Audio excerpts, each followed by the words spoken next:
আজি এসপ্তাহ ধৰি বিলাহীৰ যিহে দাম মাৰিবালাত যোৱাকালি গৈছিলোঁ কিনিবলৈ তাত কৈছে 80 টকা মানে 1 কেজি 80 টকা য'ত পাইকাৰীৰ দাম বেচে সেই বজাৰতে 80 টকা যদি হয় আৰু লোকেলবিলাকততো আৰু বহুত বেছিয়ে দাম হ'ব উপায় নাই আৰু কিনিবলগীয়া হয় সেইকাৰণে আমাৰ অসমত চাগে কেনেকুৱা বা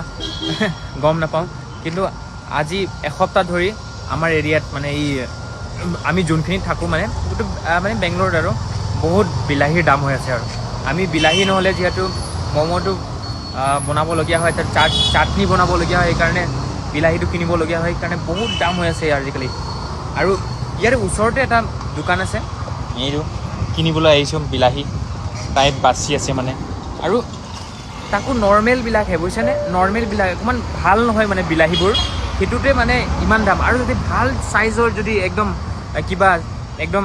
ভাল টাইপৰ এটা আছে আৰু মানে বেলেগ আছে ভাগ আছে ইটো ইমান দাম এনেকুৱা টাইপৰ আৰু বিলাহীটো মানে ইমান ভালো নহয় মানে আৰু যদি ভালকৈ কিনিব যাওঁ তেনেহ'লে আৰু বেছি দাম মানে বস্তুটো